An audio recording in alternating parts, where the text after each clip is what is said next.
Et Bokertov tout le monde. Bokertov toutes les copines.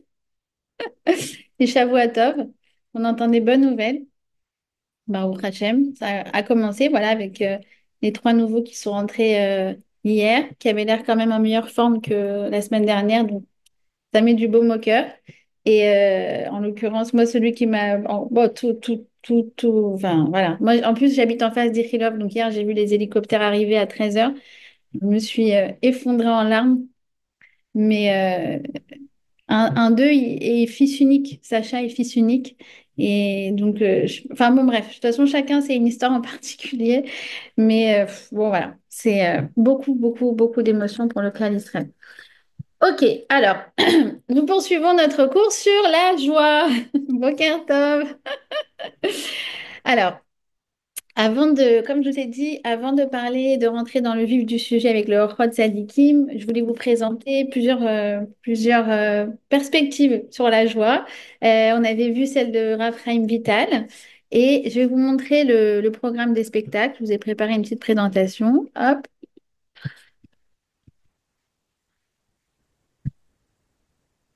voilà. Hop, vous voyez là? Alors, on va faire en fait, donc on continue sur la joie, et après ce sera sur la dahaga. Vous verrez que le contraire de la joie, pour lui, c'est pas la tristesse, c'est l'inquiétude. Vous allez comprendre pourquoi. Et euh, voilà, on avait vu la semaine dernière avec le Rav Chaim Vital que la joie provient de l'activité. Ok, vous vous souvenez, j'espère que vous avez été très actifs cette semaine et que la tristesse, au contraire, est liée à la passivité. Et aujourd'hui, ce qu'on va faire, c'est on va se baser sur le Rav Volbe. Le Rav Volbe, c'était un Rav qui était quasiment contemporain, qui est niftar il n'y a pas très longtemps. Et donc, il va expliquer la notion de simra, de joie, à partir de un passage de Pirkei Avot qui est Samer Bechelko. Bon, on va tout expliquer, d'accord? Avant ça, j'aimerais donc vous parler de la joie du mois de Hadar on va bientôt rentrer dans le mois de Hadar. Et en fait, le mois de Hadar, en fait, c'est le dernier mois de l'année, puisque on dit que Nissan, c'est le premier mois de l'année. Et Hadar, eh bien, vous le savez très bien que Hadar, c'est le mois qui est lié à Purim. Et Purim, c'est lié à la joie. Et en Hadar, on redouble de joie. On doit mettre une double dose de joie, de Simra. Alors, venons, on va regarder comment on va faire, comment le mois de Hadar va nous donner les clés pour redoubler de Simcha. Alors, en fait, vous savez que nous avons 12 mois dans l'année. Nous avons 12 mazalot, ce sont les signes astrologiques, d'accord? Et nous avons aussi 12 pierres précieuses, d'accord? Et nous avons aussi 12 tribus. Et en fait, tout est en concordance, ok? Eh bien, le mois de Hadar, il est lié euh, au mois, donc au signe astrologique du mois du poisson, et aussi, il est lié à la tribu de Naphtali. Alors en fait, Naphtali, c'était donc un des 12 enfants de Yaakov, donc une des 12 tribus.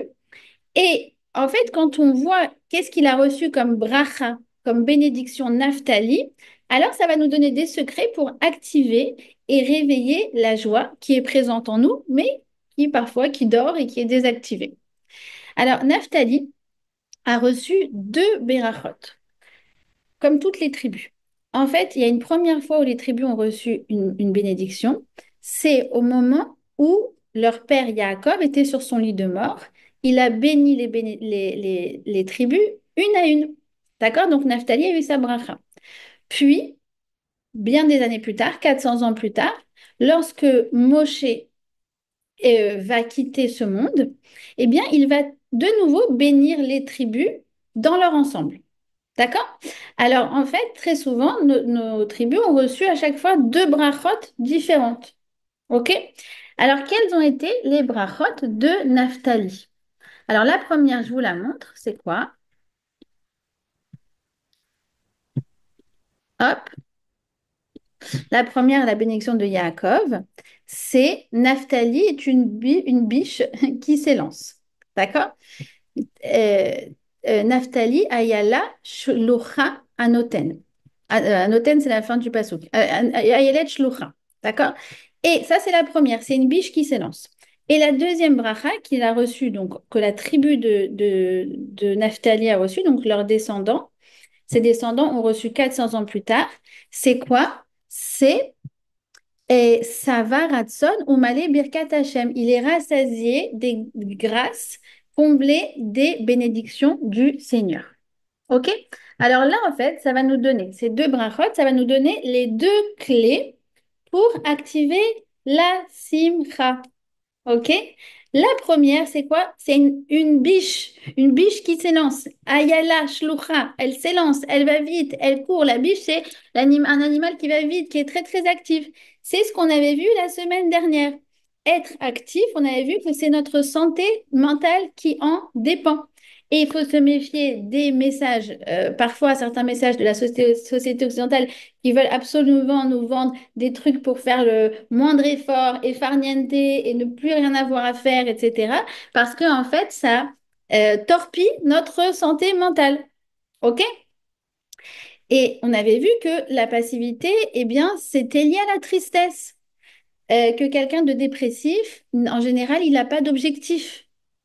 Et après, c'est un cercle vicieux parce qu'il se lève le matin et il dit, non, mais j'attends rien. J'attends rien de cette journée. J'attends rien de cette semaine, j'attends rien de la vie. Donc, ça le met encore plus en dépression. C'est pour ça que c'est une spirale infernale et qu'il n'arrive pas à s'en sortir. D'ailleurs, c'est quoi le seul jour où on peut rien faire? On n'a rien le droit de faire, ni manger, ni travailler, ni étudier la Torah, ni même faire le ménage. C'est Tisha B'Av, le jour le plus triste de l'année. D'accord? Donc, la joie, comme on avait vu la dernière fois, est liée à l'activité. OK? La deuxième bracha qu'il reçoit, c'est celle de Moshe, comme on a dit, Isba Ratson ou Malé Birkat Hashem. Seva Ratson ou Malé Birkat Hashem. Alors là, c'est je suis comblée. Je suis comblée de ce que j'ai. En fait, voilà, j'ai ça et ça me va très bien. D'accord? En gros, c'est de dire bah, je veux rien de plus. Ce que j'ai, c'est bien. J'aurais voulu un mari plus comme ça, j'aurais voulu une maison plus comme ça, j'aurais voulu un travail plus comme ça, j'aurais voulu des enfants plus comme ça. Mais non, j'accepte avec joie ce que j'ai, ce que Hachem m'a donné, c'est bon pour moi. D'accord? Alors, en fait, vous voyez que ces deux messages, ils s'opposent un petit peu. Un premier qui dit, cherche à être actif, cherche à améliorer, cherche à transformer, cherche qu'est-ce que tu peux faire de plus, qu'est-ce que tu peux faire de mieux, il te pousse à l'activité. Et le deuxième, en fait, il te pousse à l'acceptation. D'accord? Ça paraît deux choses contradictoires, mais en fait, ce sont les deux pôles nécessaires pour être dans la joie. Et ça, c'est ce qu'on va expliquer. On va expliquer maintenant le deuxième pôle. On a expliqué la dernière fois le premier, être actif. Là, on va expliquer celui d'accepter ce qui nous arrive sans vouloir chercher à plus, plus, plus. Et en fait, à quel point ces deux choses-là, alors qu'elles sont mises en équilibre, c'est ça le secret de la joie. D'accord? Vous avez compris le programme des spectacles? Oui? Montrez-moi des pouces. Ouais, ok, génial. Alors, comme il dit le Rav Wolbe, il dit que, en fait, la joie provient de l'acceptation de ce que l'on a. On est dans un monde de la surconsommation où on expose, on compare et on reçoit des messages. Vous savez, les pubs, c'est Lotov lecha b'matzav hazé. Oh là là, ta vie, elle n'est pas assez bien. Il te manque quelque chose. Pourquoi j'ai pas le dernier Thermomix? Pourquoi j'ai pas le dernier bidule machin? Pourquoi je suis pas partie encore en vacances en Thaïlande alors que toutes mes copines elles sont parties? Pourquoi je suis la seule qui fait pas ça? Pourquoi? Tout le monde fait des trucs géniaux et moi non. Et sans parler de certains messages de, comment dire, de coach qui nous caressent un peu dans le sens du poil, en mode tu as le droit au bonheur, tu mérites mieux, ta vie n'est pas assez bien. Et donc, en fait, on est un peu comme ça, on ne sait pas sur quel pied danser parce que, en gros, qu'est-ce que ça nous pousse à faire? Ça nous pousse en fait à nous focaliser sur ce qu'on n'a pas. Et celui qui se focalise sur ce qu'il n'a pas, oublie ce qu'il a. Ça aussi, c'est un grand principe. On ne peut pas faire deux choses en même temps. Le cerveau, il ne peut pas faire deux activités contraires de manière simultanée. Donc, tu es en train de te concentrer sur pourquoi tu n'as pas une maison plus grande. Et bien, du coup, ta maison te paraît petite. C'est toujours comme ça. Tu es en train de te concentrer sur le fait que tes enfants ne sont pas comme les enfants blonds de ta copine ou de la voisine. Vous connaissez les enfants blonds, genre les enfants parfaits? Et toi, ils ont oublié leur sac, ils n'ont pas fait leurs devoirs, la trousse, il manque tout. Tu veux t'asseoir avec eux, il a rien noté, il s'est passé quoi les exercices, tu te rends compte que ça fait 20 pages qu'il a pas fait ses devoirs. Enfin, bon, bref. Tu te dis, mais pourquoi mes enfants sont pas comme elle? Et ben du coup, tu n'es plus en train d'apprécier le petit ninouche, le petit amour, ton enfant à toi qui est là, assis à côté de toi et qui a besoin du regard bienveillant de sa maman. D'accord? Alors ça aussi, c'est un des messages de Purim. Vous savez que notre ennemi à Purim s'appelle Haman. Haman a voulu nous tuer.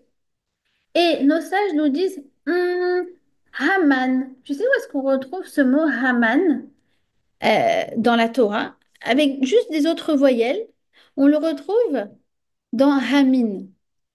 C'est quoi Hamin? Hamin, c'est Haïma et Sazé. Ah, mais tu n'as pas mangé de cet arbre-là? Ça, c'est le serpent qui vient voir Ève et qui lui dit, ah, attends, t'as jamais goûté de l'arbre, du fruit de la connaissance? Mais t'as rien goûté alors? Attends, mais je t'explique. Si t'as pas goûté ça, bah, tous les autres là dans le Gan Eden, bah, ils valent rien à côté de l'arbre du fruit de la connaissance. Ben, en fait, c'est le même Haman. Celui qui veut te tuer, c'est celui qui veut te déprimer. En te faisant croire que tant que t'as pas ça, t'as rien. Ta vie, elle vaut rien. Ce que t'as, ça a rien. Et d'ailleurs, Haman, dans la Megillah, comment il s'exprime? Il dit quoi? Donc, Haman, je vous rappelle, c'est le premier ministre de l'empire le plus grand qui recouvre pratiquement tout le monde entier. Euh, tout le monde doit se prosterner devant lui. Il est richissime. Il a une femme. Il a 10 enfants. Genre, excusez-moi, c'est Elon Musk, quoi. D'accord? Apparemment, Elon Musk a vraiment 10 enfants. C'est ce qu'on m'a dit. D'accord? Ah ouais, c'est vraiment Elon Musk. Euh, et et qu'est-ce qu'il dit? Quand il y a un petit juif qui s'appelle Mordechai, qui refuse de se prosterner devant lui, maintenant c'est le seul de tout le royaume, imaginez-vous, il contrôle le monde entier, le type. Et il y en a un petit juif qui refuse de se prosterner devant lui, et qu'est-ce qu'il dit? Kolze eneno shaveli. Oh là là, mais rien ne vaut. J'ai rien en fait tant que j'ai pas ce juif-là, Mordechai, qui se prosterne devant moi. Relisez la Megillah. C'est un truc de fou. C'est un truc de fou. C'est l'homme le plus puissant du monde, le plus riche du monde. Il est comblé, il a des enfants, il a une famille, tu peux féliciter tout le monde et baba devant lui. Ah non, il y a un petit juif. Ah non, Kolze Neno Chaveli. Bah, c'est comme si j'avais rien. Ça veut dire, en fait, l'élément qui me manque, lorsque je me focalise dessus, ça annule tout ce que j'ai. Donc, en fait, dans la vie, comme je vous ai dit, le simcha, marshava, c'est une prira, c'est un choix. Dans la vie, tu as le choix de te focaliser sur ce que tu veux. Soit voir le tov, voir le bien, voir l'existant. Ah, j'ai ça, j'ai ça, c'est génial. Ou alors broyer du noir en voyant tout ce que tu n'as pas. Mais c'est un choix. Parce qu'en fait, c'est deux voies parallèles qui ne se rencontrent pas. Parce que quoi? Parce que comme je vous l'ai dit, le fait de se focaliser sur l'élément manquant conduit à invalider ce que j'ai d'existant. D'accord? Donc, en fait, Rav Wolbe, il vient et basé sur Pirkei Avot qui nous dit Ezeu Ashir à sa mère Bechelko, qui est la personne riche, c'est la personne qui est comblée de son chélek, de sa part. Eh bien, à ce moment-là, je suis comblée comme Naphtali dans les brachas. Il est savéa, il est comblé des brachas du Seigneur. C'est ce qu'on a vu. D'accord? Alors venez, on va essayer de concrétiser ça encore plus. Alors, il dit comme ça, Ravolbeu, il dit que sa mère Bechelko, être heureux de sa part. Imaginez-vous, je vous coupe une part de pizza. Vous êtes combien sur le chat? 53. D'accord? Imaginez, je vous coupe la part de pizza en 53. Mais pas vraiment très égal, parce que c'est un peu compliqué de couper une pizza en 53. Je ne sais pas si vous avez déjà essayé. Heureusement que c'est pas une tarte aux fraises, là, ça aurait été vraiment la déconfiture. Mais déjà, une pizza, c'est compliqué. Et chacune, elle reçoit une petite part. Elle a eu un peu plus grande, elle a eu comme ça, elle a eu un peu tendu, elle a eu des champignons, elle n'a pas eu de champignons, machin. Mais chacun a reçu sa part. Et bien, en fait, relax, c'est son relax, c'est sa part. Donc, tu peux te concentrer sur, ah, écoute, je suis très contente, merci du morceau que tu m'as donné, ou, ah, j'ai l'impression que vraiment, j'aurais pu avoir plus. Aïe, aïe, aïe, ce j'aurais pu avoir plus. C'est en fait, il te dit, Ravolbo, il te dit que pour être heureux, la limite dans ta tête, elle doit être euh, impénétrable, infranchissable. C'est ma part et il n'y a pas autre chose. Par exemple, avec les enfants. Si on dit, venez, on va au parc, ouais, on va au parc, génial, mais tu donnes pas de limite d'heure, eh ben, le moment où tu vas rentrer, ils vont être forcément frustrés. Ils vont dire, non, mais pourquoi on rentre que maintenant? Encore 5 minutes, encore 10 minutes, encore un quart d'heure, encore une demi-heure. Parce que tu n'avais pas fixé de limite au départ. Donc forcément, tout ce que tu fais, ça ne sera jamais suffisant. Donc en fait, tu dis, regarde, on va aller au parc jusqu'à 17 heures. C'est ta part, c'est ton khélek. Et là, tu vas pouvoir vraiment profiter parce que tu dis, ah, génial, j'ai jusqu'à 17 heures. Donc j'ai profité de l'heure où je suis au parc ou de la demi-heure où je suis au parc. Ça, vous comprenez? C'est quand à la limite, en fait, ça y est, tu as ton cadre pour profiter. Mais si tu n'as pas de cadre pour profiter, au lieu de profiter de ce que tu as, tu es en train de réfléchir comment tu peux repousser le cadre. Vous avez compris? Je vous donne un autre exemple. Une fois, j'avais de l'argent du Maroc. Je sais plus, quoi, voilà, un billet du Maroc. Et mon fils, le petit qui a 7 ans, il me dit, c'est quoi cet argent? Je lui dis, c'est de l'argent du Maroc. Alors il me dit, on peut le changer? Je lui dis, écoute, viens, on va au change et il n'y a pas de problème, on peut le changer. Alors on va au change. Et en fait, bon, alors le monsieur du change, trop mignon, il me regarde comme ça, il me dit, je change pas les dirhams ou dinars, je sais plus ce que c'est. Il me dit, mais ton fils, il est tellement mignon que c'est pas grave, je vais lui changer. Il regarde sur Internet le cours, il lui donne l'équivalent en shekel, puis après, il me regarde avec le billet là, de 20 dirhams, dinars, et il me dit, j'ai rien à faire avec. Donc finalement, il choisit de l'accrocher sur sa vitrine. Je trouve ça trop mignon. Un petit recette comme ça pour un enfant de 7 ans. En tout cas, mon fils, je me rappelle, il se retrouve avec 17 shekels. Et je lui dis, ces 17 shekels, ils sont à toi, tu peux t'acheter ce que tu veux avec. Il était heureux. Il était heureux. Alors, on a été au magasin. Est-ce que j'ai le droit à ça? Est-ce que ça rentre dans ça? Finalement, il a acheté, je sais plus, 2 paquets de chewing-gum. Voilà. Mais il était content. Et ce qui est marrant, c'est que parfois, il va être avec, vous savez, les grands-parents, souvent, ils sont zéro limite. Qu'est-ce que tu veux dans le magasin? Qu'est-ce que tu veux? Et en fait, l'enfant, du fait que, entre guillemets, il a le droit à tout, il est en train de réfléchir comment je peux pousser encore plus. Mais peut-être je peux ça, je peux ça, je peux ça, je peux ça. Et finalement, il se dit, j'aurais pu avoir plus. Et donc, il ressort frustré. C'est le grand paradoxe. Vous savez, c'est comme, il y a des gens qui autorisent leurs enfants à utiliser des sites, par exemple, de commandes en ligne. Ça peut être commande de nourriture ou commande d'habits ou quoi. Et en fait, ils ont la carte bleue, les enfants. Je dis, bah, en fait, ils kiffent pas du tout parce que c'est pas inscrit dans un cadre. C'est, je consomme, j'appuie, je consomme. Ouais, je consomme. Ah, peut-être je peux plus. Ah, peut-être. Et quand il n'y a pas de limite imposée, ça ne sera jamais assez. C'est ça ta part. Ta maison, c'est le cadre c'est les 4 murs de ta maison, comme on dit. C'est pas plus. Ah, mais j'aurais voulu, mais c'est ça que tu as. C'est ça la part que Hachem t'a octroyée. Réfléchis comment tu peux t'épanouir plus dedans, plutôt qu'encore chercher à étendre, chercher à étendre, chercher à étendre. Et puis surtout, ce qu'il dit à Volbu, il faut réfléchir. Il faut arrêter de réfléchir en quantité, il faut réfléchir en qualité. C'est quoi une maison? Une maison, c'est pas des mètres carrés. Une maison, c'est une bonne ambiance. Des vacances, c'est pas à combien de milliers de kilomètres on est parti, c'est à quel point on a passé du temps ensemble, on a profité, on a créé de la complicité, on s'est dépassé, on a rigolé. Vous voyez ce que je veux dire? C'est arrêter d'avoir un regard matériel sur les choses, vous voyez?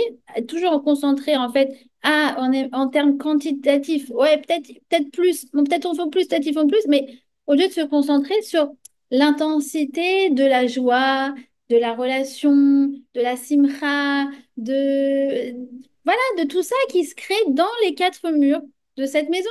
Parce que vous savez très bien comme moi, que tu as des grands palaces avec une sale ambiance et tu as des toutes petites maisons dans lesquelles souvent, à l'époque de nos grands-parents, en tout cas, moi je sais que ma grand-mère, quand elle a quitté la Tunisie pour la France, c'était voilà, vraiment tout petit. Et pourtant, on était 15-20 le Shabbat, les uns sur les autres, une assise là, une truc, une machin.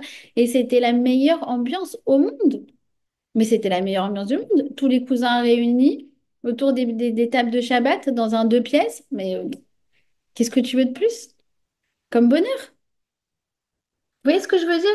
Ça veut dire, il faut pas déformer notre regard. Je sais qu'encore une fois que la société, d'une certaine manière, elle nous déforme un peu les choses, mais c'est pas ça le vrai regard.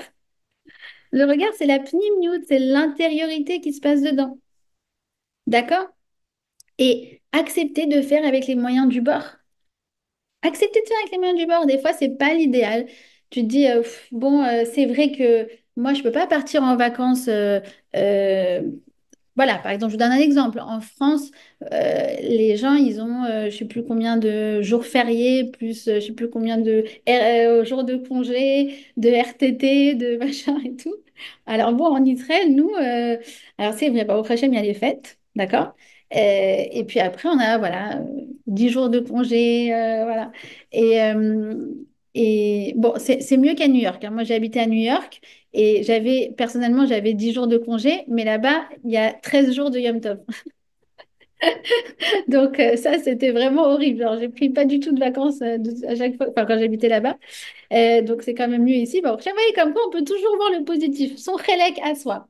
En tout cas, se dire, voilà, moi, je peux partir moins longtemps, mais c'est pas parce que je peux partir moins longtemps que je vais profiter moins. On va être plus créatif pour faire un programme plus sympathique. Et voilà, même si c'est pas une semaine qu'on va partir, c'est 3 jours par exemple, eh ben, ça sera 3 jours avec une ambiance de folie. Et même s'il y a des disputes au milieu, c'est pas grave, d'accord? Ça arrive, c'est normal, c'est la vie, d'accord? Faut pas se mettre non plus trop de pression.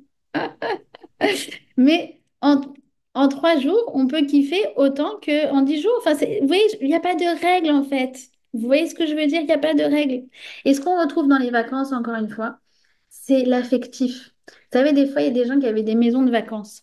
Et dans une maison de vacances, quand tu y penses, tu te dis, ah, il y avait la petite pièce ici, là-bas, on pouvait gonfler, on mettait la piscine pendant l'été, là-bas, il y avait les voisins, là-bas, il y avait le petit ping-pong, là-bas, on s'est amusé à faire ceci, à faire cela.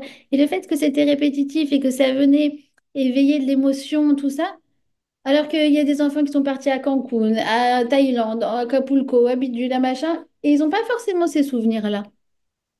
Alors que les parents, comment on dit, ils ont raqué pour ça. Et l'autre, il était dans sa maison de campagne tout le mois de juillet, août. Comme mes parents qui me racontaient, ils étaient à comment ça s'appelle, à la Marsa. Du 1er mois après eux, alors en Tunisie, il y avait 3 mois de vacances, mais du 1er juin au 31 août, voilà, mon père, il était avec ses frères et sœurs, toujours dans la même maison. Ils ont à la fin, d'ailleurs, donné à la famille Pinson, et qui est devenue une sorte de bête rabat de Tunisie. Mais voilà, c'est des souvenirs, vous voyez ce que je veux dire? Tu dis, bon, pourtant, c'était pas, sûrement pas le grand luxe, mais voilà, il faut vraiment épurer notre regard parce que Hachem, il nous comble de brachot. Et Hachem, il peut tout nous envoyer, mais si c'est à nous de configurer notre cœur pour apprécier les brachot qu'il nous envoie. Ça, il ne peut pas le faire à notre place. Et c'est comme Aman. Il a tout, il a tout, il a tout, mais comme il a mal configuré son cœur, ben en fait, il a rien. Alors que tu as des gens, tu dis, comme chaque chose, merci mon Dieu, merci mon Dieu, merci mon Dieu, merci mon Dieu. Tu dis, bah, c'est rien, c'est une bicoque. Je vous raconte une histoire très marrante. Une fois, il y avait une famille qu'on connaissait, voilà, du quartier, plutôt modeste comme ça. Et ils ont déménagé. Alors la mère, elle a appelé ma mère, elle a dit, il faut que vous veniez voir notre nouvel appartement. Oh là là, on est tellement contents, on a déménagé, c'est beau, c'est grand, c'est magnifique et tout. Alors ma mère, elle était contente pour eux. Elle s'est dit, mais bien sûr, j'accepte votre invitation et tout. Alors, ils ont convenu un jour. Et, euh, et donc, ma mère, elle arrive là-bas. Et elle me dit, c'était presque plus minus qu'avant. C'était tout petit. Mais elle, c'était une reine.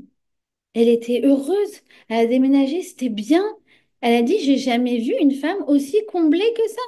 Parce qu'elle sait apprécier les brachot que Hachem lui envoie.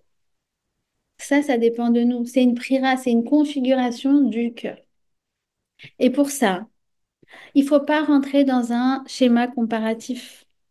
Et je sais qu'à l'heure de l'exposition, ce n'est pas facile.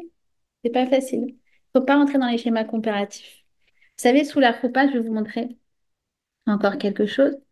Hop. Sous la choupa, vous voyez, donc ça, c'est la joie qui provient de l'acceptation de nos limites.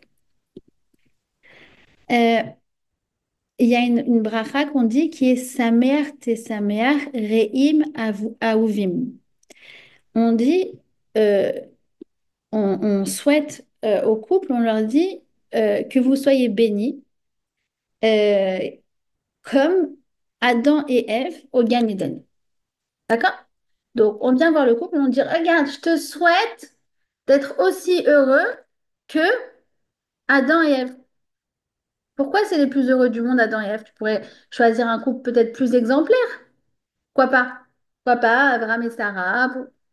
Pourquoi eux? Ils ont quand même eu des galères. Je vous rappelle quand même, ils ont été expulsés du Gan Eden. C'est pas facile. Alors, pour la petite boutade du Rav et Lumel, il dit parce qu'il n'avait pas de belle-mère. Bon, d'accord? Mais pour de vrai, parce qu'en fait, Adam et Ève, eh bien, ils n'ont jamais pu avoir de regrets par rapport à leur conjoint. Ah, j'aurais dû choisir une autre. J'aurais dû choisir un autre. Ah, mais non. Adam, je regrette. Il n'y avait qu'une dans le Gan Eden pour toi. Il n'y avait pas deux. Pareil pour Ève. Ah, j'aurais voulu un plus musclé. J'aurais voulu un qui gagne mieux sa vie. Non, désolé, il n'y en avait que un. C'est Adam. Alors, c'est la plus grande bracha qu'on peut faire à un couple. De pas être dans le ah, si j'avais épousé l'autre et elle, et si j'ai été restée avec mon ex. Ah non, non, je t'explique. Tu dois être dans une perspective que il y en a que un au monde. C'est celui avec lequel tu es passé sous la roupa. Exactement comme Ève avec Adam. La même chose. Il n'y avait même pas un autre. Ça n'existe pas. Pareil pour Adam. Il n'y en a que une. Les autres, ça n'existe pas. Et c'est le secret pour être heureux dans son couple. Parce que si tu comprends que c'est celle qui t'est destinée, eh ben c'est celle avec laquelle tu vas travailler, avec laquelle tu vas t'investir. Évidemment qu'un couple, ça demande du travail, ça demande des efforts. On n'est pas là à attendre passivement. Ah bah écoute, voilà, vu qu'on est destinés l'un à l'autre, nous allons être très heureux. Eh ben non, ça serait trop facile. Hachem, il veut encore une fois qu'on fasse des efforts pour mériter ce que l'on a. Parce que, comme on a dit, le bonheur, il provient de nos efforts et pas de la passivité.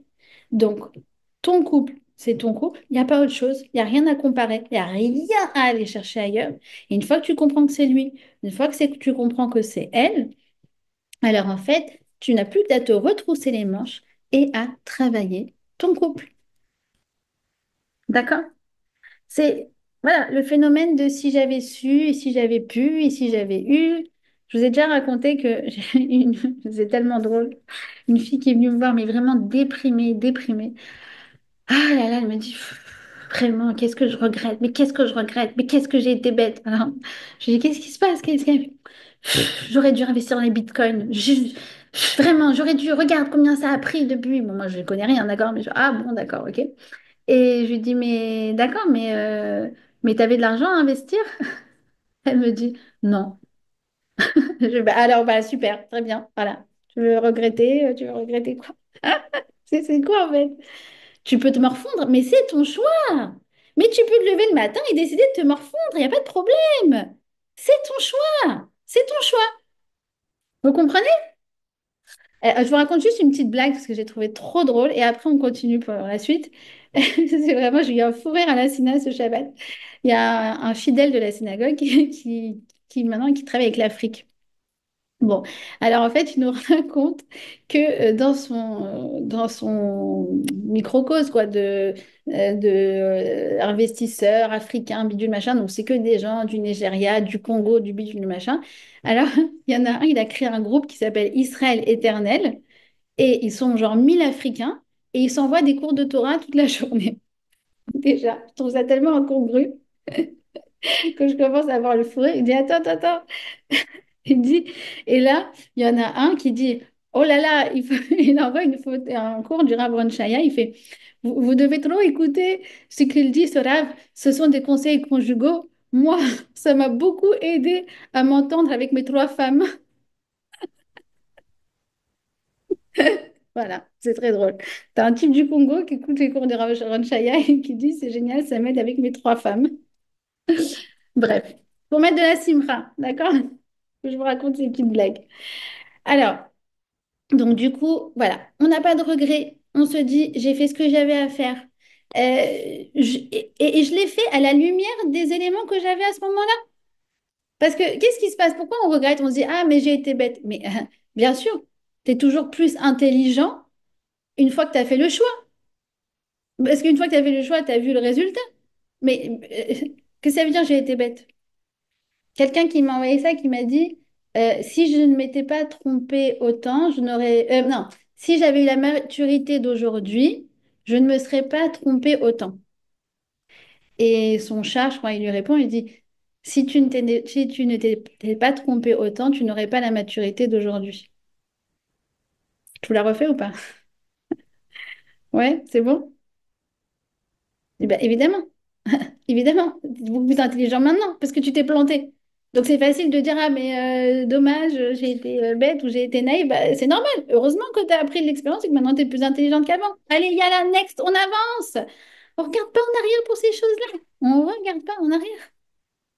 Ok, on continue. Qu'est-ce qu'il dit Rav Wolbe? Il dit il y a une autre forme de joie. Donc ça c'était sa mère Bechelko. D'accord, vous avez compris?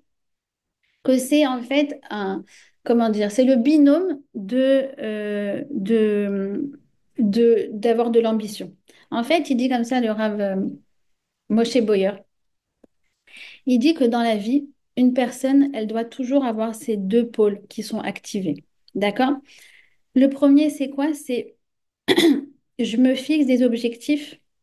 D'accord? Parce que c'est bon pour ma santé mentale, parce que c'est comme ça que le Ben Adam il se réalise, que la personne elle se réalise, parce que c'est bon, parce que on a de la émouna, parce on sait qu'Hachem, il peut nous envoyer mieux, il peut nous envoyer plus. Il faut pas rester passif. D'accord? Et que parce qu'Hachem, il est à Kol Yachol, il peut tout. Pourquoi on demande la Géoula, on espère la Géoula? D'accord? Parce qu'on veut mieux, on veut encore mieux. Et en même temps, accepter la situation telle qu'elle est. En mode, ok, j'ai pas encore déménagé, c'est vrai que on est 5, 6 dans un deux pièces, alors ou trois pièces, il faut chercher plus. Et ça, bien sûr, la Torah, elle te dit, vas-y, cherche, sois ambitieux. Hachem, il peut tout t'envoyer. Il peut t'envoyer deux fois plus grand, d'accord? Et en même temps, sache que, ok, recherche, mais tant que tu es encore dans cette situation, c'est que c'est bon pour toi. Pas en mode, bon, ok, ok, ok, ok. Bon, je prends sur moi là, mais tant que j'aurais pas déménagé, ça me saoule et je vais être de mauvaise humeur. Non, parce que tant que t'as pas déménagé, c'est que tu n'étais pas censé le faire. Donc accepte ça avec Emouna, avec gratitude d'avoir un toit sur la tête. Et en même temps, il n'y a pas de problème. Regarde, vas-y, ouvre, regarde les petites annonces. Tu vas peut-être trouver quelque chose. Mais tant que tu n'as pas trouvé, c'est que la situation dans laquelle tu es, c'est celle qui est parfaite pour toi. Et ça, je sais pas comment vous expliquer, c'est le secret de la Emouna et c'est le secret de la Simcha. Et c'est le secret de la santé mentale. Parce que il y en a qui vont prôner, qui vont plébisciter comment dire, la mentalité numéro un. Ouais, dans la vie, il faut se battre, il faut toujours plus, il faut truc, machin. Et en fait, du coup, bah, tant ils sont pas passés à la prochaine étape, ils sont frustrés. Ah, tant que j'ai pas déménagé, tant que je suis pas mariée, tant que j'ai pas marié cet enfant, tant que j'ai pas d'enfant, tant que elle a pas eu son bac, tant que ça, je suis frustrée. Il y en a qui vont publicité, accepte tout, c'est bien, ne cherche pas à changer. Comment ça, ne cherche pas à changer? Mais tu veux mourir ou quoi? Excusez-moi. Il faut changer, c'est bien. Il faut du mouvement. Donc, ce qui n'est pas bon, d'aller dans ces deux voies et l'une ou l'autre. Ce qui est bon, c'est l'équilibre. C'est de comprendre que c'est bien, il faut se fixer des objectifs et en attendant que ces objectifs se réalisent, je suis contente de ce que j'ai. Et je sais qu'Hachem, il a donné exactement ce dont j'ai besoin pour moi, pour me réaliser, pour être heureuse. Pas besoin de plus, pas besoin de regarder ailleurs, pas besoin de regretter, pas besoin de comparer, pas besoin de me dire que j'aurais pu, j'aurais su, j'aurais voulu, j'aurais... Ah, vous avez compris? On continue. Alors, il continue, Ravolbo, il dit qu'il y a une joie encore plus intense, d'accord, qui vient de euh, l'union des contraires, d'accord? Il appelle ça Ribo ben Amashpia et Mekabel, d'accord? En gros, c'est la joie qui provient de deux opposés. Alors, le, on va dire que les opposés par excellence qui nous procurent de la joie. Alors, il dit déjà homme-femme, d'accord? Évidemment que normalement, l'amour, quand il est bien réalisé, quand il est bien donné, quand il est bien exprimé, alors il procure la joie. Pourquoi les gens ils cherchent autant l'amour, l'amour, l'amour, l'amour, l'amour? Parce que les gens cherchent le bonheur. Et ils savent très bien que l'amour, c'est la clé du bonheur. D'accord? C'est pour ça que c'est ce que nous vendent les films hollywoodiens, enfin, jusqu'à ce que je les ai regardés, donc jusqu'à il y a 15 ans, en gros, c'était ça qu'ils vendaient. Est-ce qu'ils vendent toujours ça? Je ne sais pas. D'accord? Mais a priori, ils vendaient toujours l'amour, l'amour, l'amour, et l'amour qui mène au bonheur. Sauf que les pauvres, à chaque fois, ils terminaient le film alors qu'on venait de commencer l'histoire. Ouais, c'est le moment où ils se marient, le moment où ils se mettent ensemble. Tu dis, bah, en fait, j'ai pas compris. C'est le début, là. Parce que le vrai bonheur, c'est pas juste tu t'es rencontré et t'es passé sur le repas. Le vrai bonheur, c'est tous les jours. C'est tous les jours de travailler, tous les jours de s'investir. C'est le fait que la nuit, il a aidé, elle s'est pas réveillée parce que, enfin, lui, il a aidé avec le bébé et du coup, elle a pu bien dormir et qu'il a dit merci chérie, grâce à toi, j'ai pu dormir ce matin. Que elle a fait une concession pour lui faire plaisir en allant dîner avec des amis à qui elle n'avait pas forcément des choses à dire. C'est de lui, je sais pas, préparer une petite boîte pour le midi en disant, oh là là, ça me fait la peine, tu n'auras pas le temps de manger, attends, je te prépare un petit truc. Enfin, c'est tous ces petits gestes d'amour, de complicité, d'attention qui sont le lot du quotidien où en fait on exprime notre amour. Donc, c'est pour ça que je vous dis, ils ont pas, ils ont arrêté le film au début de l'histoire, en fait. D'accord? Euh, il y a une élève qui m'a dit, ils ne connaissaient pas le secret de la réussite, c'est pour ça qu'ils n'ont pas montré la suite. C'est vrai, ça doit être ça. Je parle des producteurs hollywoodiens. Ils ne connaissaient pas le secret de la réussite. Ils ne savaient pas que c'est le don qui prodigue l'amour, en fait. D'accord? Ils n'ont pas la consommation. En tout cas, donc l'union des contraires, homme-femme, et aussi l'union des contraires, c'est entre le corps et la neshama. Ah, quand on sent que notre corps et notre neshama sont en symbiose, ça fait du bien, on est heureux. Quand on est authentique, on écoute notre petite voix intérieure. On écoute la petite voix intérieure de soi-même, on est en cohérence. Hmm. La joie de ne pas être, comment dire, d'être cohérent avec soi-même. Pourquoi? Parce que Hachem, comment dire, il sonde nos pensées et il sait exactement où est-ce qu'on en est. Et parfois, on peut être, comment dire, on peut être très divisé en fait. Je crois que c'est ce qu'il y a de plus difficile, c'est d'être divisé, de ne pas être soi-même, d'être obligé d'être hypocrite ou de jouer un jeu ou de sentir que, on n'est pas à sa place. De sentir qu'on n'est pas à sa place, de jouer le jeu de la snob parce qu'on veut s'intégrer quelque part, de sentir qu'on nous regarde mal parce qu'on n'est pas habillé comme les autres. Je sais pas comment vous expliquer. Tu sens que t'es pas à ta place. Et il dit en fait qu'il n'y a rien de mieux que de se sentir en fait aligné entre ses pensées, ce en quoi on croit, ce qu'on dit, être authentique et sincère, et nos actions et notre attitude. D'accord?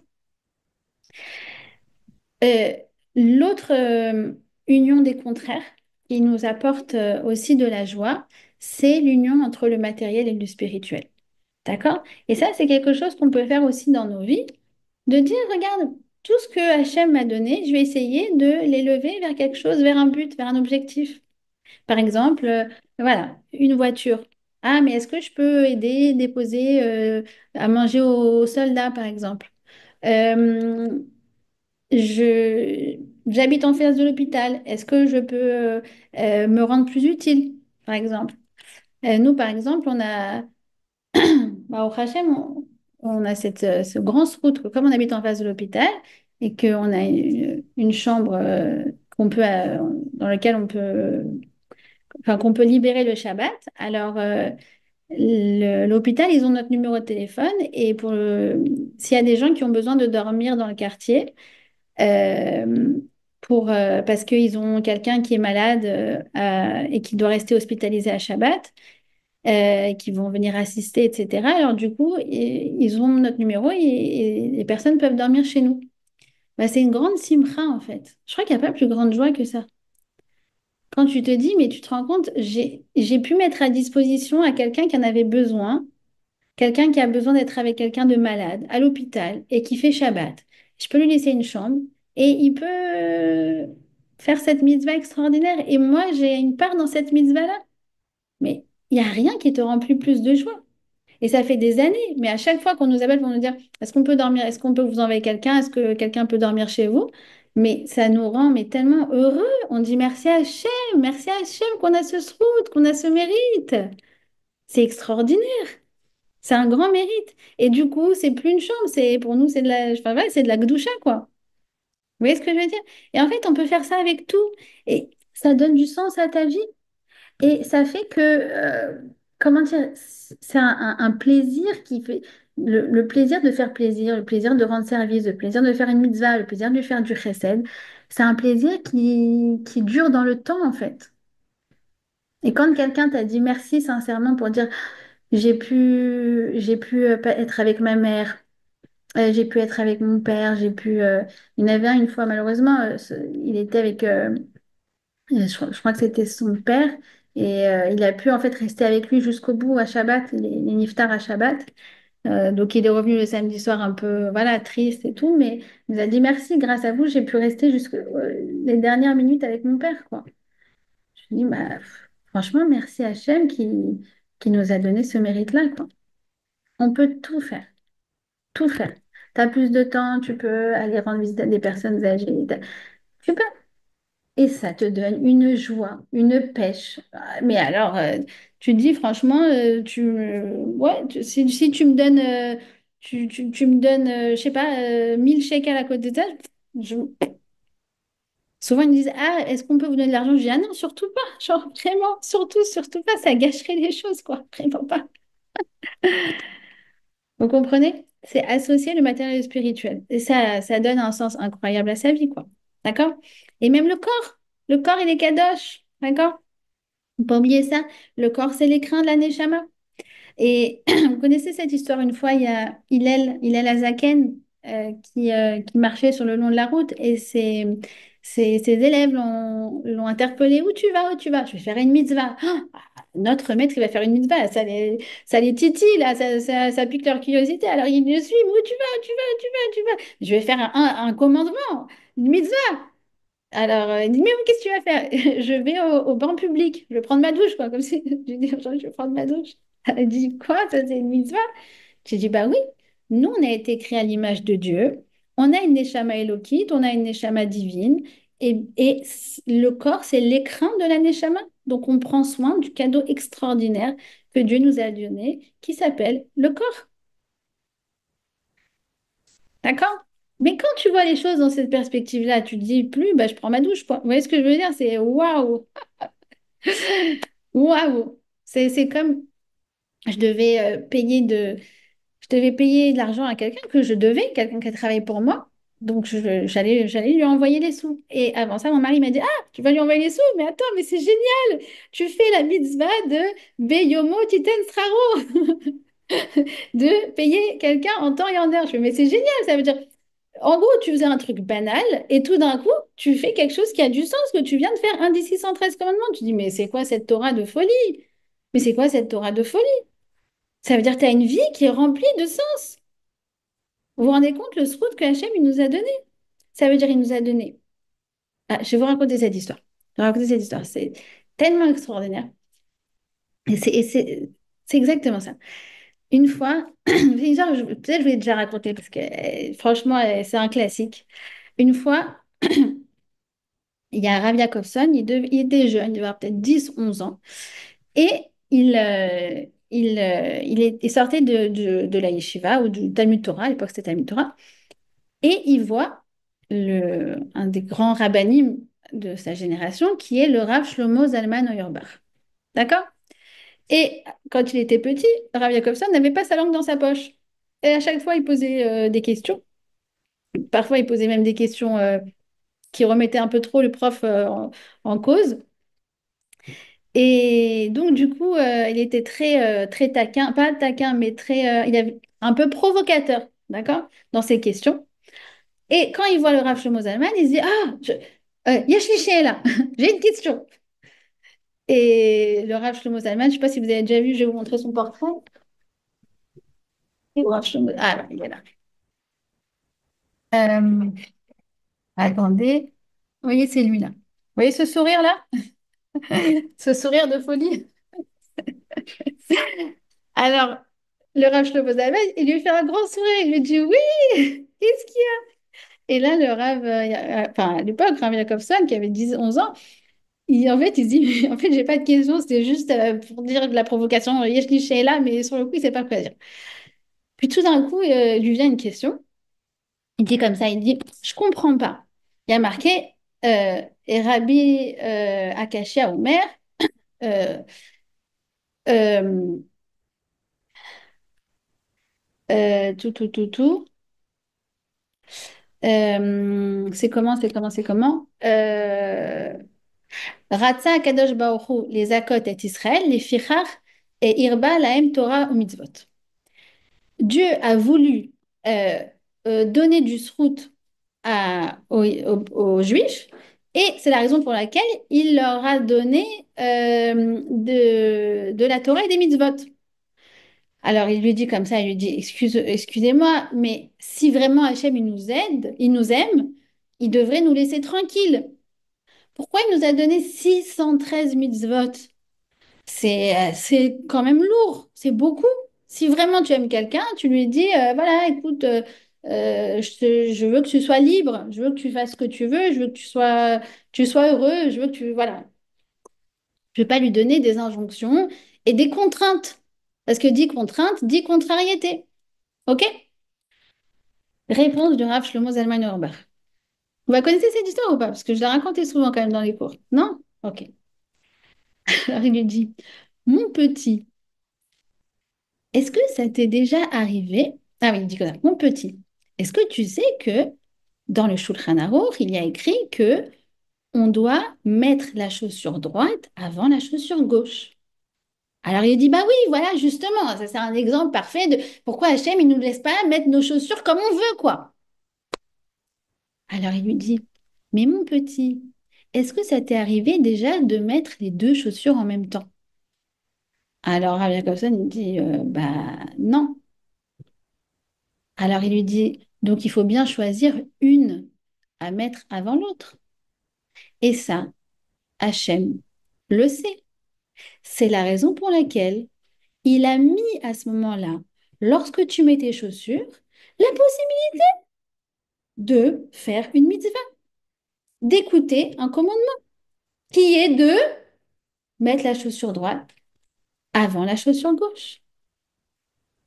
De toute façon, qui c'est qui met les deux chaussures en même temps? Alors Hachem, là, il en profite pour te donner un mérite. Mais quel mérite, tu dis? Bah, tu dis, bah, de toute façon, regarde, qu'est-ce que ça change que je mette la gauche avant la droite avant la gauche? Bah, en fait, tu as raison, ça change rien. Et même lui, ça lui change rien. Mais pourtant, ça change tout ton quotidien. Parce qu'une mitzvah, ça change toute ta vie. Et donc, quand tu comprends ça pour les chaussures, tu comprends ça pour tout le reste. Que tu comprends qu'en fait, toutes les demandes de la Torah sont en réalité tes besoins pour te construire en tant qu'être humain, épanoui, heureux, engagé dans ses valeurs, fiable, honorable. Et Hachem, dans son chesed infini, il te l'a codifié, pas par contrainte supplémentaire, mais parce que du coup, ça devient un bonus. C'est pas 613 contraintes, c'est de toute façon 613 besoins.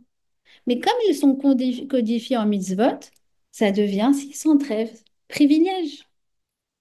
613 plus de raisons de faire plaisir à Hachem. 613 raisons de plus de se faire plaisir à soi-même. Nous, on croit que c'est une arnaque. Ah oui, tu comprends, vraiment, il nous a donné plus de mitzvot et tout. Mais tu dis, mais toute la Torah, elle est comme ça. Toute la Torah, elle est comme ça. Toutes les mitzvot, c'est comme ça. Il faut bien un jour comment dire, de repos hebdomadaire. Même les goïms l'ont compris. C'est qui le premier d'ailleurs? C'est un juif, Léon Blum, celui qui a introduit le repos hebdomadaire en France. Euh, et ben nous, on le sait. Et nous, c'est codifié. Et nous, c'est une mitzvah. Et nous, ça s'appelle Shabbat. Et c'est quoi la différence? Bah, d'un côté, c'est humain. Bah, ils se disent, ah, faut bien se reposer pour travailler. Et nous, on se dit, ouh, c'est pas qu'on doit bien se reposer pour travailler, c'est que nous, on travaille pour justement encore plus kiffer le Shabbat. C'est toute la semaine qui est tournée vers le Shabbat. C'est pas le Shabbat qui est tourné vers la semaine. Vous comprenez? Donc ça donne une dimension, mais qui est complètement autre au Ben Adam. Le juif à Shabbat, il s'élève au-dessus des contingences du monde. Et c'est le roi du monde. Il est là, il est bien, il sait que son travail a été fait. En plus, il a l'aïmouna que ça ne lui change absolument rien à sa parnassa, le fait qu'il ne travaille pas un jour de plus. Donc, il a zéro contrariété, il a zéro culpabilité. Il est juste en train de prendre soin de lui, de créer du lien avec sa famille. Et ça s'appelle, en plus de ça, une mitzvah. Venishmartem meod et nafshotechem. Tu dois faire attention à ta santé. Bah, excusez-moi, mais qui ne prend pas attention, ne fait pas attention à sa santé? Donc, Hachem, dans sa grande beauté, sa grande bonté, pardon, il l'a codifié pour que ça devienne une mitzvah. Donc, traverser au passage piéton, mettre sa ceinture de sécurité, prendre un médicament sous besoin ou même des vitamines, ça s'appelle Venishmartem Be'olei Nafshotechem. Vous savez que même prendre son petit déjeuner, c'est une mitzvah. Passe shacharit. Donc, tu es là, tu prends ton petit croissant. Voilà, je vous montre mon petit croissant qu'on attend après les cours. Bah, ça devient une mitzvah. D'accord? Je dis c'est un peu calorique pour une mitzvah. D'accord? Mais on s'en fout, on s'en fiche. C'est ça le kiff. T'as zéro culpabilité. Je vis une mitzvah de pas shacharit. Excusez-moi, mais qui a une Torah comme ça, qui a une religion comme ça, mais qui a une vie comme ça? Une vie remplie de sens du matin au soir. Tu manges ton pain au chocolat, tu fais une mitzvah. Tu es dans la queue au supermarché. Alors, il y en a qui se rongent. Oui, truc. Oh, on m'a dépassé. Oui, elle était là avant. Oui, elle a dit qu'elle était là avant, mais je suis sûre qu'elle n'était pas vraiment là avant. J'en ai marre d'attendre. Et nous, on dit quoi? On dit que celui qui est dans la queue, qui ne dépasse pas, qu'est-ce qu'il fait? Vea sitem hatov, vea yachar be'ene Hashem. Tu fais ce qu'il y a de juste. Tu es quelqu'un de droit et d'honnête dans le monde. Je dis, j'ai rien fait, j'ai juste pas dépassé dans la queue. Mais profite, capitalise. Tout ça, c'est des mitzvot. Tout ça, c'est des mitzvot. Prends-les, kiffe-les, déguste-les. On sort de Toubishvat. J'aurais fait un cours sur le plaisir spirituel parce que le plaisir spirituel, ça se déguste. Exactement comme le plaisir matériel d'ailleurs. Le plaisir matériel, le piège, c'est de gober sans kiffer. Mais c'est pareil pour le plaisir spirituel. Quelqu'un, il peut faire exactement la même journée. Et l'autre, il a fait exactement les mêmes actions. Un, il sort et dit, pff, j'en ai marre, je suis crevé. Plus on m'a dépassé dans la queue, j'en ai marre. Puis j'ai dû payer plein d'employés. Blablabla. Et l'autre, il te rend compte, j'ai fait ça comme mitzvah, j'ai fait ça comme mitzvah, j'ai fait ça comme mitzvah. Et tu t'es dit, Hachem, il m'a ordonné ça. Et en plus, je fais mitzvah. Mitzvah, c'est Tsevet. Je fais équipe avec Hachem dans ce monde. Je suis son représentant dans ce monde. Et je fais son Ratson, je fais sa volonté dans ce monde. Imagine quelqu'un qui bosse pour voilà, Elon Musk, par exemple. Elon Musk lui dit oui, alors tu vas me prendre rendez-vous avec ça, ça, ça. Tu vas surtout aussi pas oublier de contacter la secrétaire du PDG de Bidule, machin et tout. Le type, il se dit, oh, tu te rends compte et tout, mon boss, quand même, c'est la classe, quoi. Genre, ouais, c'est Elon Musk, quoi. Genre, ce que je fais, ça aggrave du sens et tout. Mais nous, notre boss, c'est Akadosh Baruch Hu. Je sais pas, genre, est-ce qu'il y a quelque chose qui peut rendre plus heureux que ça? Tu fais la volonté du Créateur. Et c'est lui qui t'a demandé. Et il te fait comme ça, la petite tape. Je compte sur toi, hein. Et une, elle fait ça dans la rasera. Et une, elle dit, mais quel mérite, quel privilège, quelle sroute. Merci Hachem. De toute façon, laisse tomber.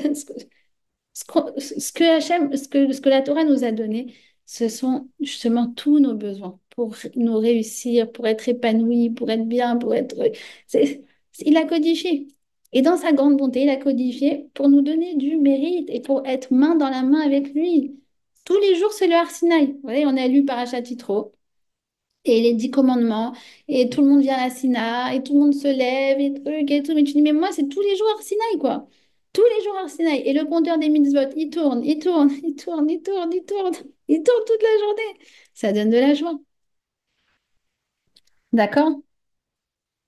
Vous avez compris? Bon, ça, c'était selon Ravolbeu. Euh, il nous reste 4 minutes. On va enfin pouvoir ouvrir Shar HaSimcha de Orchot Tzadikim. Vous avez compris ou pas? Ça vous a donné de la joie ou pas? Parce qu'avoir une vie pleine de sens, c'est une vie pleine de joie. Vous comprenez? Et vice-versa, quand on a de la joie, ça donne du sens à tout ce qu'on fait. D'accord? Ah là là. Bon,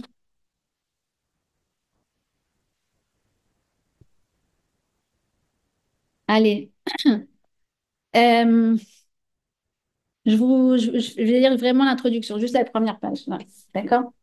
Il dit comme ça, il dit, la joie, on la ressent lorsque on ressent que on a ce qui est bon pour nous, justement. En fait, lui, comment il va prendre, quelle angle d'approche il va prendre? Le Orchot Tzadikim, en fait, c'est le bitachon. En gros, moi, je pense, j'avais entendu ça de Hannah Béar, elle avait dit qu'elle aurait pu appeler ça, au lieu de l'appeler Shara Simcha, il aurait pu l'appeler Shara Bitachon. Parce que pour lui, c'est la même chose. Quelqu'un qui a du bitachon, quelqu'un qui a de la emuna, il a de la simcha. D'accord? Et donc, il dit, lorsqu'on ressent que ce qu'on a, ce que la vie nous a octroyé, c'est bon pour nous. Alors, quand on s'efforce d'être dans la joie, on a un visage rayonnant. Quand on a un corps en bonne santé. Non, pardon, quand on est dans la joie, ça donne la bonne santé. Et ça, on le sait aussi que malheureusement, les maladies sont souvent, très, très, très, très souvent, oui, comment dire, psychosomatiques. Donc, c'est incroyable de dire qu'il y a 500 ans, il disait que la joie, ça donnait de la bonne santé. D'accord? Alors, merci Dodi. Alors, elle a dit bientôt Pessard, serpillère, nettoyage, etc. Le faire avec de la joie, de la musique, chanter, etc. Alors, elle a raison, Dodi. Je m'explique. Les goïms, qu'est-ce qu'ils ont? Ils ont forcément aussi, une fois par an, tu dois faire un gros ménage dans ta maison. Ils ont le ménage de printemps. Mais eux, ils font ça dans la rama. Oui, je dois faire mon ménage de printemps. Je dois bouger, je dois faire des cartons, je dois trier, je vais donner à qui il donne? C'est quoi? Pierre, comment ça s'appelle? Saint-Pierre? Je sais plus, c'est quoi les associations en France? À la Croix-Rouge, bon, Emmaüs, voilà. Bon, voilà. Et toi, tu dis, chaque effort, chaque geste, chaque serpillère, chaque goutte de transpiration, chaque truc, ça s'appelle mitzvah. Et quand tu donnes tes affaires aussi, que tu tries, aussi, ça s'appelle mitzvah, bien évidemment. Une mitzvah très saine. Mais tout est codifié, quoi. C'est génial. Même le ménage de printemps, il nous l'a mis dans le ménage de Pessah. D'accord? Alors, c'est sûr que c'est pas la même chose. Ça veut dire au niveau entre guillemets, faut pas mélanger les choses. Il y a le fait d'enlever les chametz, d'accord? Mais on sait très bien, nous les femmes, que on profite du ménage de Pessah pour faire le ménage de printemps. Et donc, du coup, quand tu étends une chose, ça devient aussi une mitzvah. Vous comprenez? C'est comme par exemple quand tu prolonges Shabbat. Du coup, Shabbat, tu l'as prolongé de 15 minutes. Bah, tu as fait 15 minutes de plus de mitzvot. Bah, là, c'est pareil. Si tu dis, écoute, comme tout ce qu'on fait les femmes, on le fait tout ce truc. On ne dit pas, je ne vais pas que enlever mes miettes. Je vais profiter si déjà je nettoie, j'enlève mes pièces dans les placards, bah, je vais déjà tout sortir. Je vais faire un peu d'ordre, je vais trier, je vais ranger, je vais ceci, je vais cela. Donc, en fait, je fais par de facto, je fais mon ménage de printemps. Mais moi, il s'appelle mitzvah ce qui fait partie d'un grand ménage, qui s'appelle le ménage de Pessah. Bon, je vous laisse, j'arrête là. Et la prochaine fois, on enchaînera avec la joie selon le Ochad Sadikim. Mais voilà, je vous souhaite une vie remplie de sens, un quotidien avec de la simcha. Rendez-vous compte de ce que vous faites. Rendez-vous compte de ce que vous faites. Et bah, voilà, je vais terminer sur ça pour les mamans. Voilà, ça c'est pour les mamans. C'est mon amie Anaïs Benchetrit, qui est la belle-fille du Rav Benchetrit, et donc de Nathalie Kamra Bat Odaya. Pardon, Nathalie Kamra Bat Saada. Et en fait, bon, elle avait fait à l'époque pour sa réfoua chez Lema, mais voilà, je l'ai mis sur mon frigo et pour moi, c'est vraiment le plus grand hommage qu'on peut faire avec à cette femme pour les Nishmata. Et bien, tous les jours, regardez qu'est-ce qu'on fait comme mitzvot de folie. Mais alors, vraiment de folie pour les mamans. Vous savez que le jour de Kippour, on lit la Haftara où Dieu nous dit, vous savez que il y a quelque chose de beaucoup plus élevé que vos jeûnes, que le fait de jeûner. C'est quoi? C'est Allo Pharos la Ra'ev Lachmecha. Tu donnes ton pain à l'affamé, à celui qui a faim. Ve'anim merudim tavi bait.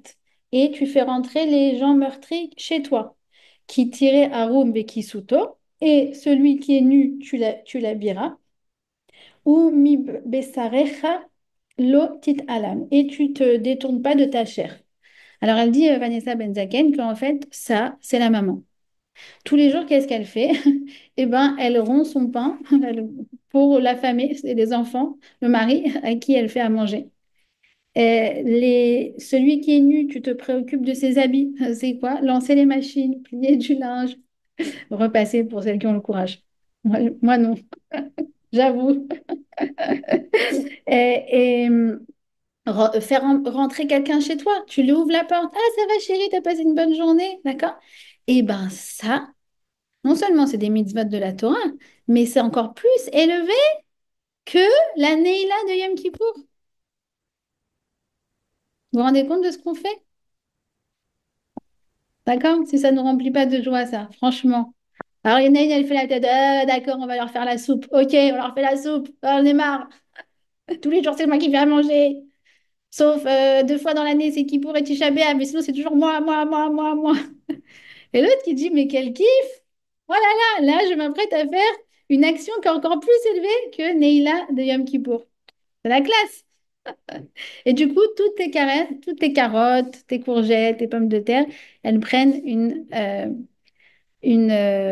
un goût de Gdusha, une saveur de Gdusha. D'accord? Allez, des bonnes nouvelles.